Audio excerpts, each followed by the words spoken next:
Alors Séverine, bonjour. Et en ce début d'année 2021, vous publiez avec le dessinateur Victor Pinel une bande dessinée nommée Le Plongeon aux éditions Grand Angle. Est-ce que vous pouvez nous raconter un petit peu ce plongeon? Alors, ce plongeon, c'est celui d'Yvonne, qui a 80 ans et un peu plus de 80 ans, et qui ne peut plus vivre chez elle dans sa grande maison où elle a passé toute sa vie. C'est devenu un petit peu trop dangereux pour elle, et puis elle est placée dans un EHPAD. Et c'est en fait ce plongeon, c'est celui-là, c'est celui de la découverte de ce monde-là. Voilà, on la voit quitter sa maison d'abord, puis entrer dans l'EHPAD, alors quand même au départ accompagnée par une partie de sa famille. Puis elle est assez vite quand même seule dans sa chambre, et là elle découvre les lieux, c'est-à-dire l'endroit où elle va passer très certainement le reste de sa vie, et où elle n'a aucun souvenir, un endroit qu'elle n'a pas décoré, qui ne représente rien pour elle. Bon, puis en plus, donc Yvonne, donc on va suivre tout ce parcours-là de la découverte de cette nouvelle vie. Et Yvonne est une personne qui a une vie bien remplie, qui a encore toute sa tête, qui est assez rebelle, assez indépendante en tout cas, et elle va apporter dans cette EHPAD une petite note oui, de légère rébellion, on va dire ça comme ça. Et puis je voulais, voilà, elle méritait, alors je raconte pas tout, mais elle méritait une dernière fugue, parenthèse enchantée, enfin voilà, donc je lui fais vivre ça avec les autres résidents, elle va se faire des copains. Moi, j'avais une question à vous poser, c'est que d'après mes recherches, vous avez a priori commencé votre carrière en écrivant des livres pour enfants. Qu'est-ce Oui. qui vous a donné envie de raconter, de passer de l'autre côté et de raconter justement cette histoire d'une personne âgée C'est une suite assez logique. En fait, j'ai toujours écrit pour tous les âges. En tout cas, des romans, des albums et des BD pour enfants et aussi pour grands adolescents, des romans, voilà. Et dans le cadre de cette activité, je fais beaucoup d'ateliers d'écriture. Donc, j'emmène en effet beaucoup dans le milieu scolaire, mais aussi, dès que j'ai l'occasion, dans des EHPAD, aussi dans des foyers pour adultes en situation de handicap ou dans des foyers pour les migrants. Enfin, j'essaye vraiment J'aime beaucoup ça, faire écrire les autres. Et donc, je recherche aussi différents types de publics. Et donc, tout simplement, cette histoire-là, elle est née au cours de ces ateliers. Je n'ai pas fait ces ateliers dans le but d'écrire une BD qui s'y passerait, mais en tout cas, ça s'est fait comme ça, par les rencontres que j'ai pu y faire. Donc c'est né là-bas, avec l'émotion. Enfin, en fait, quand on fait des ateliers dans les EHPAD, euh, il y a beaucoup de surprises. Ce que j'avais prévu n'arrive pas. C'est-à-dire qu'habituellement, je connais bien les ateliers d'écriture en milieu scolaire, par exemple, et en général, le petit canevas que je me suis fixé, grosso modo, c'est ce qui se passe à peu près. J'ai des belles surprises, évidemment, sur les textes qui sont écrits. Je ne peux pas les deviner à l'avance, mais en tout cas, le canevas que je me fixe, il est respecté. Alors, dans les EHPAD, pas du tout. Ils font exploser ça assez rapidement. En 5 minutes, il y en a deux qui se lèvent, une qui commence à raconter tout à fait autre chose. Enfin, et en fait, on rit beaucoup. Euh, on pleure aussi pas mal parce que chacun raconte un passage de sa vie et ça fait écho chez les autres à un autre souvenir. Et en fait, finalement, ça devient une grande discussion plus qu'un atelier d'écriture. Et des personnalités émergent très très rapidement. On n'a plus du tout une masse indistincte de petits vieux. On a vraiment des personnalités. Voilà, celui qui était timide l'est resté, celui qui était rebelle ou qui l'est resté. Et donc on a ces gens qui sont la somme de tout de tout ce qu'ils ont été par le passé. Et très vite, ça m'a donné envie de créer une petite galerie de personnages. Est-ce que lors de ces ateliers, justement, il y a une personne ou une histoire qui vous a marqué particulièrement? Alors beaucoup, ouais, c'est alors des histoires, mais des petits moments en fait, énormément en fait. Ce monsieur qui, d'ailleurs, je l'ai remis dans la BD, mais ce monsieur qui était dans une chaise roulante et à qui je leur demandais en fait à ce moment-là de me dire leur rêve en fait, ce que ça serait, voilà, leur dernier rêve. Je n'avais pas formulé comme ça, j'imagine. Et il a dit, je voudrais, il a tout simplement dit, je voudrais courir encore une fois. C'était tout simple, c'était vraiment émouvant, c'était poignant. Et puis des émotions aussi liées au fait que très souvent dans les EHPAD, on a parfois des sœurs, des frères qui sont là ou des cousins et cousines, parce que finalement, j'en ai fait pas mal à la campagne. Et dans les EHPAD de campagne, finalement, certains se suivent depuis l'école. Donc, ils se connaissent par cœur. Moi, j'arrive un peu là.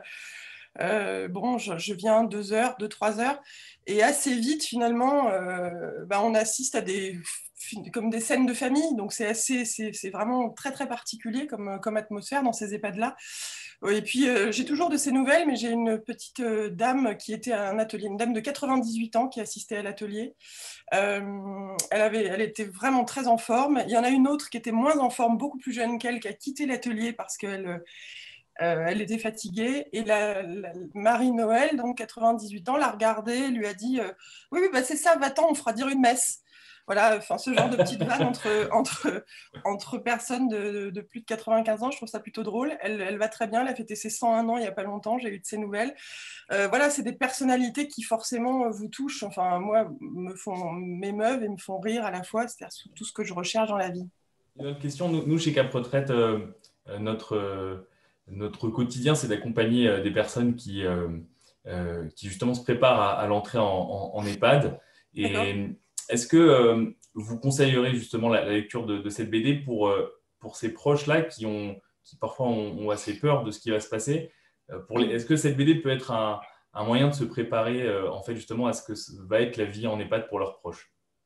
Alors, je ne sais pas, je ne l'ai pas écrite pour ça. C'est sûr que j'ai juste voulu suivre mon personnage. Moi, je suis partie d'Yvonne et je l'ai suivie là où elle voulait m'emmener. Après, je sais que là, j'ai beaucoup de retours, puisqu'on a beaucoup de retours. Et on a beaucoup de retours de personnes qui travaillent dans des EHPAD, et on a beaucoup aussi de retours d'enfants ou de petits-enfants, de personnes qui ont été placées cette année notamment. Et ça leur a fait du bien. Pourtant, je n'édulcore pas grand-chose dans cette BD. On a vraiment le quotidien, je pense, avec les tentatives d'occuper les résidents avec des ateliers qui sont plus ou moins bien vécus par eux. Et puis, je ne cache rien non plus des corps, de ce qui peut se passer aussi tout simplement entre des vieux qui peuvent s'aimer, se désirer. Donc, il y a aussi cet aspect-là. Donc, oui, je sais, en tout cas, on me l'a dit que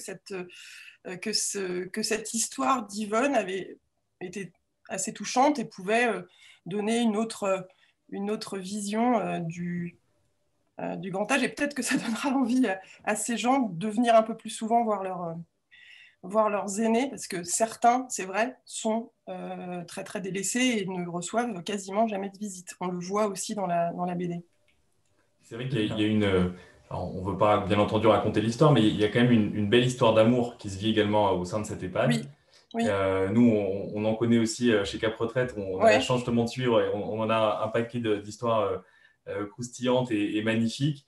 Est-ce que vous pensez que l'EHPAD, ça peut être justement un endroit, alors qu'on n'aurait peut-être pas pensé, mais où justement on peut trouver et surtout souvent retrouver l'amour? Je crois que c'est quand même assez tabou, vraiment, cette thématique-là. Donc, je ne sais pas, je n'ai aucun chiffre et aucune référence à ce sujet. J'ai inventé cette histoire. Alors là, vraiment, c'est une création de ma part. Je n'ai pas eu l'occasion, lors de mes ateliers, on ne m'a pas raconté ce genre d'histoire. J'avais entendu, en fait, une émission sur France Culture où on entendait un témoignage. Je crois que c'était dans Les Pieds sur Terre. Un témoignage en fait d'un couple qui était tombé amoureux dans un EHPAD, des personnes vraiment très âgées. Et en fait, la famille n'avait absolument pas supporté cette union. La famille de la femme n'avait pas supporté cette union et l'avait déplacée, l'avait mise dans un autre EHPAD. Et on entendait le monsieur qui était en fait malheureux, mais un chagrin d'amour intense. Il comprenait là, qu'il ne la reverrait pas, tout simplement.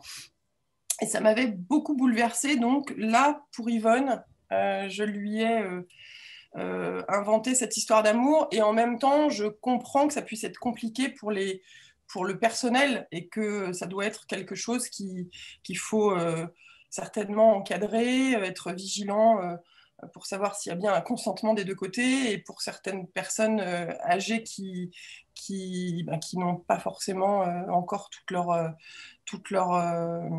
toute leur capacité cognitive, je comprends que ça puisse être un peu compliqué.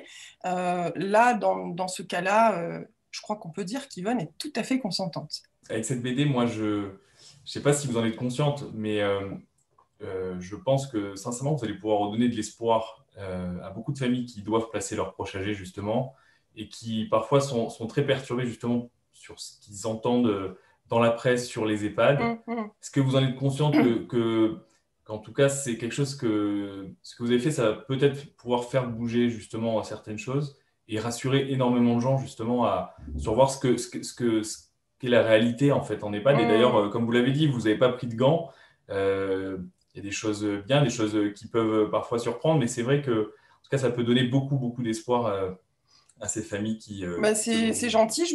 C'est vrai que encore une fois, je m'en étais pas forcément rendu compte en écrivant.